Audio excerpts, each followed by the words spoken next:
So the goal of this talk, I want to review some of the technical developments that have led to LIGO. And I'm going to pick out three specific topics. They're not the most important topics necessarily, but I think three that highlight how LIGO was developed. I'm going to make a disclaimer, which is that LIGO has an equally rich or equally troubled political history, and I'm not going to touch upon that. If you want to see that, you can read, Jana Levin had a book called Black Hole Blues. The Caltech Archives has some LIGO oral histories if you want to read about the dirt in the project. So, first I need to tell you what a gravitational wave is. So Einstein recognized in 1916 that gravitational waves were an essential part of his theory of general relativity. And they are, in fact, I think, the most distinctive departure of general relativity as a theory of gravity from the previous Newtonian theory. So what is a gravitational wave? It's a time-dependent distortion of space-time that's created by the acceleration of masses. So masses accelerate, they distort the space-time around them. That distortion of space propagates out from the source. They're purely transverse, so if I'm the source and the wave is propagating towards you, all of the changes in the space-time are perpendicular to the direction the wave is traveling. And it involves a squeeze in one dimension and a stretch in the other dimension.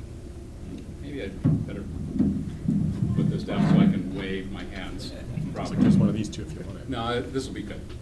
So it squeezes in one dimension, stretches space in the other, then half a cycle later, squeezes this direction and stretches this one. Okay? There are two polarizations, plus polarization and a cross polarization that rotated 45 degrees from each other.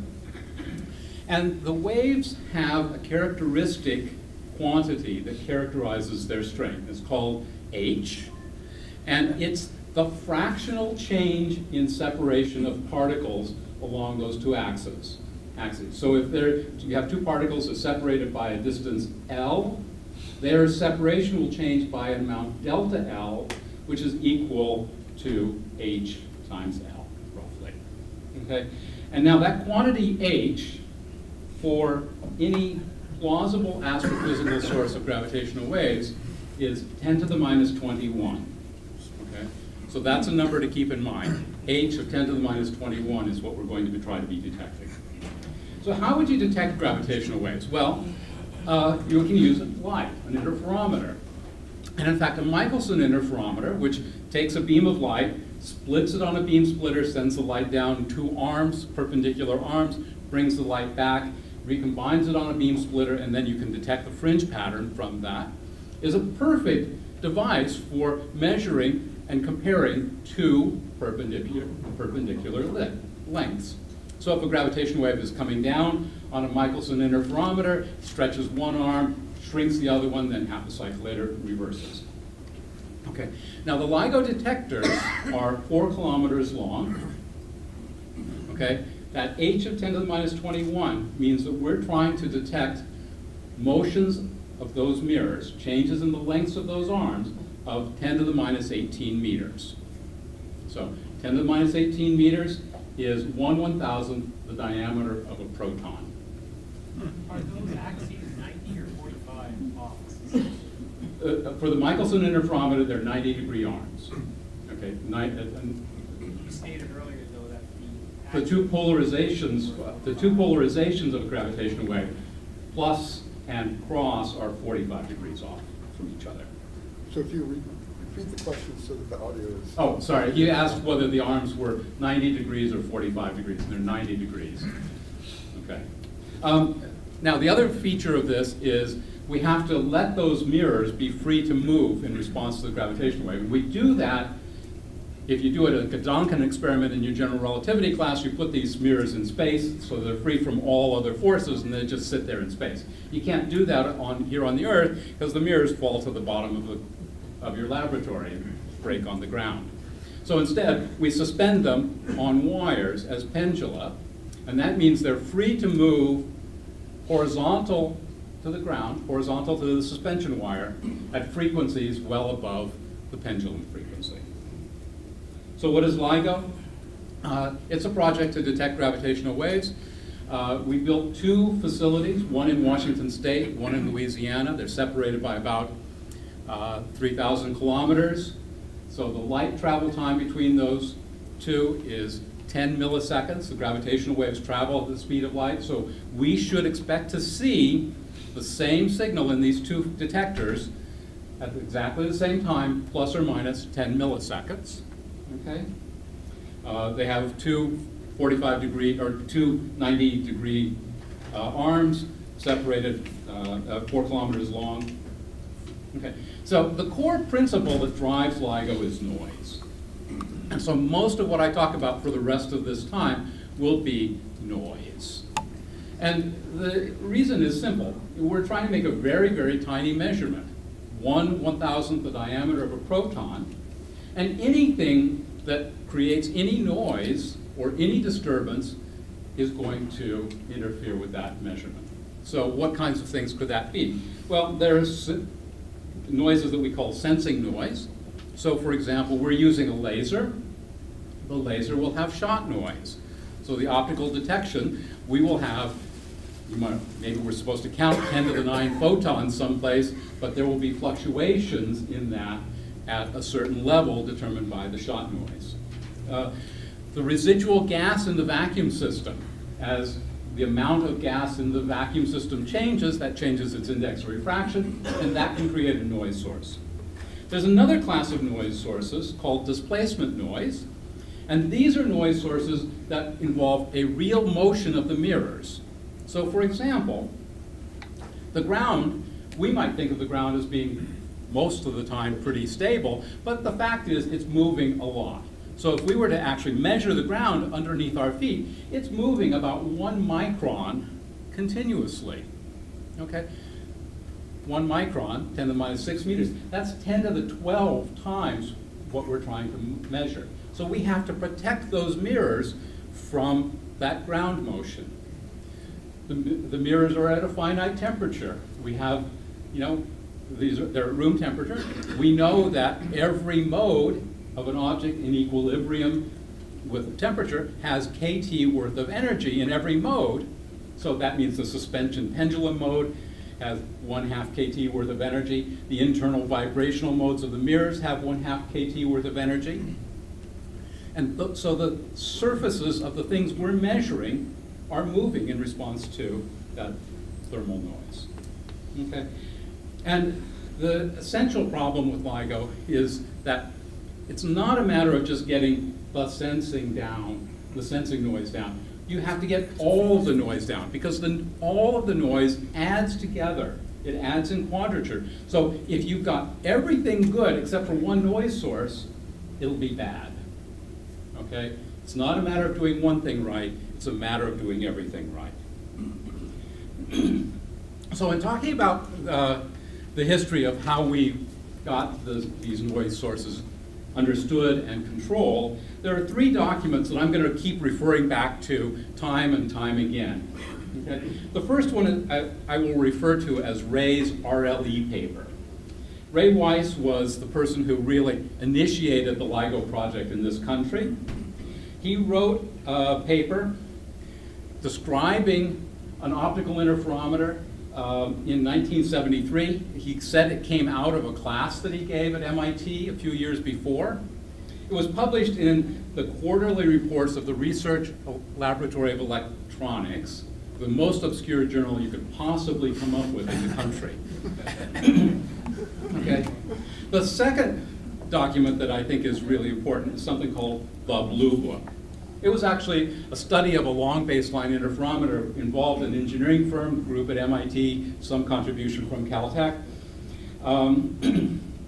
3 principal authors, Paul Lindsay, Peter Salson, and Ray Weiss, who you'll see over and over again. It was actually never really published, okay?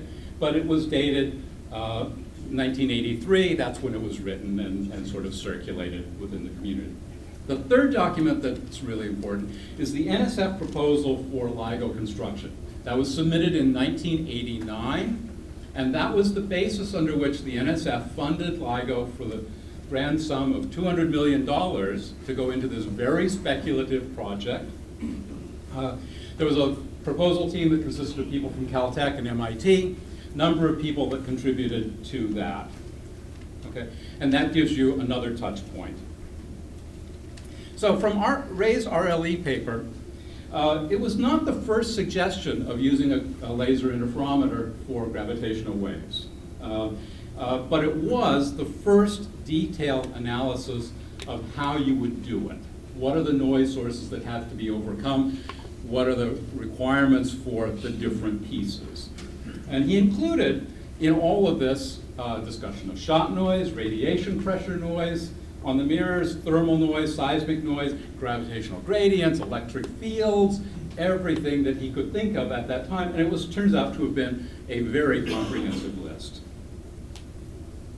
Okay. The Blue Book was a science and engineering study. It included some science, but it also included some engineering. It brought a lot of the concepts that had been expressed earlier and had been undergoing research and development into a much more thought out and practical context. The chapter titles you can see up there: sources, the physics of the detection, what are the prototypes that have been built so far, noise sources, the vacuum system, site qualities that you needed, all of those kinds of things. This document was really important because it was the first engineering engagement on LIGO.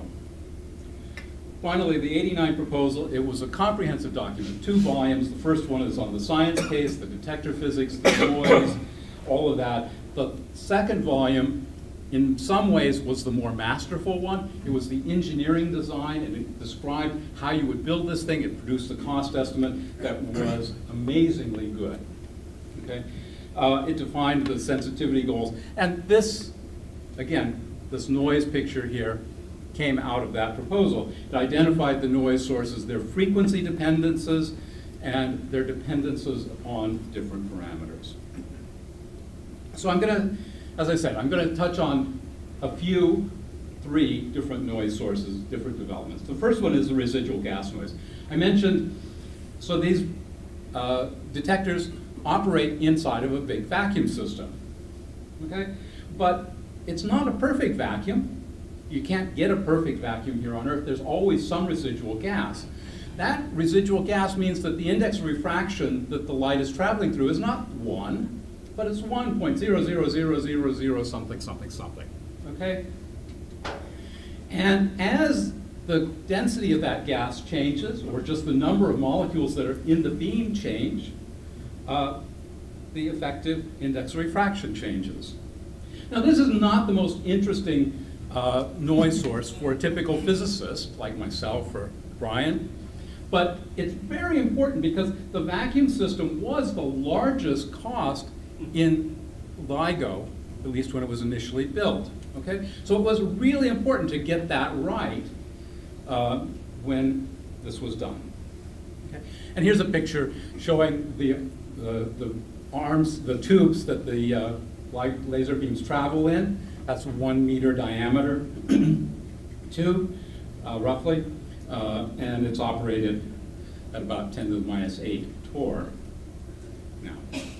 Okay, so even though it's small, the fact that there is still some gas in there means that there's fluctuating index of refraction. So residual gas noise was not even mentioned in Ray's RLE paper. He didn't think about it at the time. He just assumed it would be possible to make a vacuum system good enough that that wasn't going to be a problem. The first time I saw it mentioned was 1983 in the Blue Book. And that, when you look at it, it has a small derivation of it, which is effectively correct, and it produces the correct requirement for LIGO. That for the initial LIGO, we needed 10 to the minus 6 torr. For what we call advanced LIGO, the later versions, 10 to the minus 8 torr. So that was actually pretty easily done. By 1983, we knew all about that. There was also a German group working on gravitational wave detectors. In 1988, they published a paper. They also included residual gas noise. They had the correct formula. They had the correct requirement for the vacuum levels. It just has a reference to an unpublished derivation, so you don't actually know how they got to the number, but we assume that because they got the right answer, they had the right formula. But it's not an entirely straight, you might say, well, gosh, that's all done, easy. But it's not exactly a straight line progression. LIGO had a 1987 R&D proposal that I didn't mention. And there, the vacuum level requirement for initial LIGO was quoted as 10 to the minus 3 torr, 3 orders of magnitude poorer than what was required in the Blue Book. Okay? There's a big difference between a vacuum system that has a requirement of 10 to the minus 6 or 10 to the minus 8 torr and one that has 10 to the minus 3 torr. For the engineers in the audience, you will recognize that difference. For the 1989 proposal, Ray Weiss decided that the earlier derivations that they had were not really highfalutin enough. And so he decided to reformulate the problem in terms of a forward scattering matrix approach. Okay? That's a very particle physics kind of way of approaching this. It should work. Unfortunately, he made a simple mathematical error in his derivation, did an integral wrong, and got the wrong formula. Now, nobody noticed that at first because it came up with approximately the right level, 10 to the minus 6 torr, that was going to be needed. Until a little bit later, somebody did notice it. After the project was actually funded, people started to notice that there was a problem. So we went back, we looked at the formula, we re-derived it, found the error in Ray's calculation, but people were still a little worried. So one of the postdocs, or staff scientists by this time at Caltech, Mike Zucker, actually went into the laboratory and measured the residual gas noise by using the prototype at Caltech that Dave Adler worked on, to put in gases at known pressure, watch how the noise came up as that happened, and it was resolved. He validated that formula at better than the square root of 2 level. So we knew that we had the right formula by that time. And that was just prior to letting the vacuum system contract. So it was just a fairly close call there. The next topic I want to talk about is thermal noise. So that's the idea that everything in this interferometer, the mirrors, the suspensions, everything is at a finite temperature. They're moving with 1/2 kT in every mode. This is one of the most important and complex fundamental noise sources in LIGO. Now, this is a picture of what a typical suspension for advanced LIGO, the version that actually made the detection of gravitational waves, looks like. I described it as a pendulum suspension for the mirrors, but it's actually a 4-stage pendulum. This is the mirror down here. There are 4 stages up above of pendulum-type suspensions. So it's not a simple pendulum. So thermal noise was recognized very early on. Ray Weiss recognized it in his RLE paper, and in fact, it was the 3rd noise source that he mentioned. That's a measure of how important he thought it was. He did a rough calculation, okay? But it was a single mode analysis for the thermal noise, and he assumed that it was viscous damping that would be determining the thermal noise in the system, the Q of the system. So the idea behind this, you might think, oh, gee, what you want to do is you want to have lots of damping in the system so that you damp down the motion. But in fact, it goes just exactly the opposite. What you want to do is you want to make everything in the interferometer very high Q so that the motions are confined to around the resonant frequencies of the pendulum and the internal modes in the mirror. And then you just filter those out in the data, filter out those frequencies. What that does is it drives the peak up and drives the wings down so that you can look between the peaks in LIGO. Okay? So what you want to do is have very high Qs, and you want to understand this. So, in fact, if you look at Ray's paper, the RLE paper, he doesn't even describe the suspensions as being pendulums. In fact, he describes them as being horizontal seismometer suspensions, okay?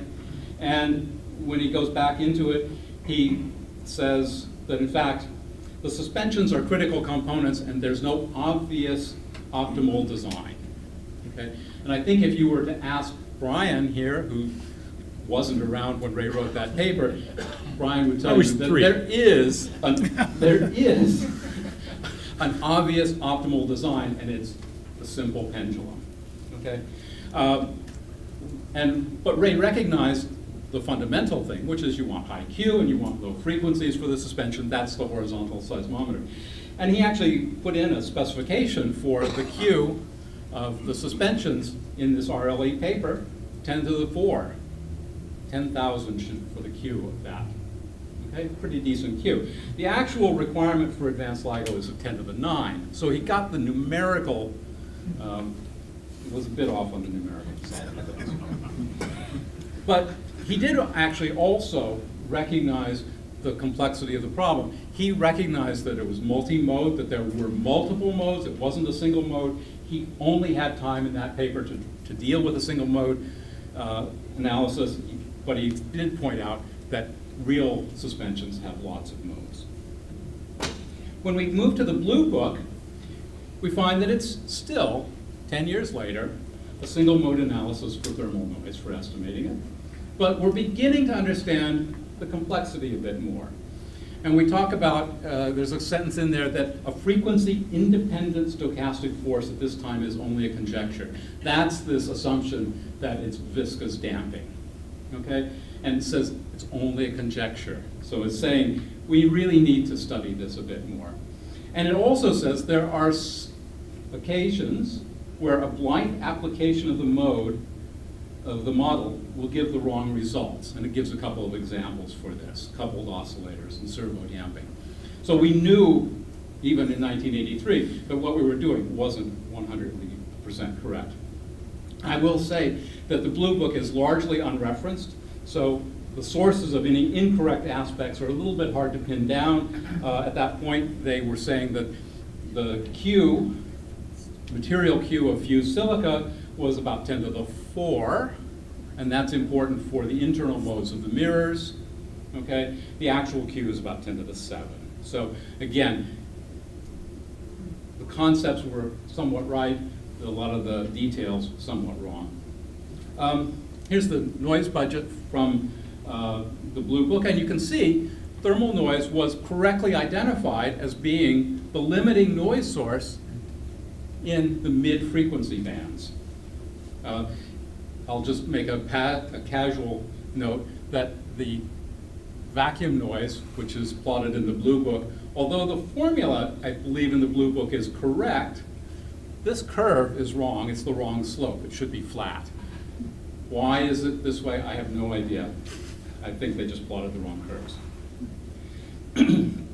Okay, 1989 proposal. That's the first mention of something called the fluctuation dissipation theory. It's a very powerful theoretical tool for understanding thermal noise. And finally, somebody from the gravitational-wave community had gone back and read the papers from the 40s where the fluctuation dissipation theorem was originally talked about. Okay, but it wasn't really used. It was just mentioned as the correct way of doing this. The noise estimates in the proposal, 1989 proposal, were still based on viscous damping, but they also recognized that this was still just an assumption and it might not be correct. Okay? And finally, they did another thing, which was they recognized that for the internal modes of the mirror, it was important to look at the overlap between the light, which is being reflected from the surface, and the shape of the modes for the internal modes of the mirror, because those might be different and they affect the coupling of thermal noise in the mirror to the interferometer. Okay. All of this took a really strong positive turn just a couple of years later, well, a year later, when Peter Solson published a paper called Thermal Noise in Mechanical Experiments. But what it really is thermal noise in gravitational wave detectors. Okay. Peter had started at MIT as a postdoc. He started this paper while he was contributing to the writing of the '89 proposal. He completed this paper when he was on sabbatical at Gila in 1990. And it was the first presentation really of the application of the fluctuation dissipation theorem. He really had a full, complete description of it, and he actually applied it and used it. He treated something called structural damping, which is a different damping mechanism from viscous damping that is actually more appropriate for the kinds of suspensions we have in LIGO. He talked about thermoelastic damping, which is another form of damping that comes about due to both material properties and the configuration in which they're used. And he talked about how multi-mode systems were different from single-mode systems. And this paper really set the stage for some later work. Yuri Levin, a graduate student at Caltech, later did some really breakthrough work. And we now have a much broader appreciation. Brian is an expert on this, and maybe he'll say a few words later. The next thing I want to talk about is actually mirror figure requirements. And this is related to another one of the fundamental limiting forces, noise sources, namely shot noise. Because if you're going to bounce this light in these arms, and in fact we bounce it back and forth many, many times to increase the sensitivity of the interferometer, you have to have really good mirrors to do that. And in fact, the mirror figure requirement is in fact one of the most challenging aspects of LIGO. And in fact, just to give you a measure, the ultimate requirement that we came up with for initial LIGO detectors was 0.6 nanometers RMS deviation from the ideal perfect sphere that we wanted. Okay? So that's 0.6 nanometers. That's, just to remind you, that's roughly plus minus 6 atomic layers across the surface of a mirror that is 25 centimeters in diameter, roughly, nearly a foot in diameter. Okay? The mirror figure requirement wasn't even mentioned in Ray's RLE paper. It wasn't mentioned in the Blue Book. The first time I could find a mention of it was in the 1987 LIGO R&D proposal. It says it was developed, the requirements were developed in conjunction with industry. There's no reference for that. There's no basis for it. It was just called out. It was called out as 20 nanometers, even though the wavelength at that time was 500 nanometers. So this was lambda by 25 for the optics. There was a comment in there that they probably didn't really need to be that tight, but it was easy to get lambda by 25 optics, so we would do it that way. That same requirement was repeated in the 1989 proposal. 20 nanometers. Again, no elaboration on it, just doesn't say where it was.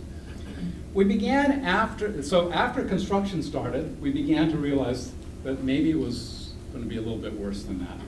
A postdoc at MIT was doing an analysis trying to understand the effect of inhomogeneities in the mirror substrates and what would that cause. And he created a computer model of the interferometers called the modal model that looked at how different modes of the laser, of the light would propagate in the interferometer. And one of the ways that mirror figures come in is they scatter light from one optical mode to another optical mode. And slowly we began to realize that, in fact, we needed better mirrors. Okay? So we elaborated on that modal model. We started to do some FFT models, that started to come in a few years later. By 1995, when we were ready to actually start designing and constructing LIGO, the requirement had tightened. It was a little bit tighter than lambda by 25. It was lambda by 400. Okay? The laser type had changed from an argon ion laser to a neodymium YAG laser, so the wavelength had gotten a little bit longer, about a factor of 2 longer. So that mirror figure, lambda by 400, was actually eased by the fact that lambda got a little bit longer. Okay? But we also discovered about that time a mirror that had been extensively characterized called the AXAF test flat. AXAF was a space-launched X-ray satellite. And the optics for that had been polished by Perkin-Elmer, and they had to make a test flat in order to verify those mirrors. And that test flat had been largely very well characterized, and it became the model under which we started to understand this. People didn't know how good it was until Ray started to analyze the data. He came up and realized that it was about 1 nanometer RMS. It was a flat, it wasn't a curved mirror like we needed, but nonetheless it proved that we were in the right ballpark. Well, we continued to do the analysis, the FFTs came in, and eventually the eventual requirement turned out to be lambda by 1600, okay, another factor of 4 worse, that's 0.6 nanometers. We discovered that we needed the coatings on the mirrors to be much more uniform than anybody had thought. Again, about a 10 to the minus 3 uniformity on these coatings. The coatings themselves are a little bit more than 1,000 atomic layers thick, so they need to be basically uniform to kind of plus or minus 1 molecular layer per thickness, for each layer. Okay? And the final challenge then was, once we got all of these things, we had to actually go out and convince industry to do these, to take orders for mirrors that were this good. We had to not only convince them that they could do it, but that they had actually already been doing it. We found that what we contributed to this problem, industry was already making mirrors that were this good. There were companies in Los Angeles and other places here in the Bay Area that were making mirrors that were this good. They just didn't have the technology to measure what they were doing. And once we provided that help to them to upgrade their metrology, they were able then to take contracts from us and produce the mirrors that we need. So I'm going to wrap up quickly. The takeaways from this, I think some of the challenges that LIGO faced were recognized early, and the path to overcoming them was difficult, but it was steady, straightforward. Thermal noise, I think, is a good example of this. Every time we made improvements in our understanding, they stuck. Some of the challenges were recognized pretty early, and the path to get them to solutions was not always direct. There were both periods of positive and negative progress. I think the residual gas noise is an example of that. And finally, some things were actually discovered very, very late, namely the mirror figure requirement. This was after we had already submitted our proposal that we realized what we needed here. And so we were scrambling at the end to fix that. In some ways, I think we were lucky on the mirror figure, because I believe that if we had actually written into that 1989 proposal that we needed mirrors that were lambda by 1,000, I think we would have been laughed out of the NSF and they wouldn't have funded us. So sometimes, I will just argue, ignorance is a little bit of ignorance is a good thing. Thank you.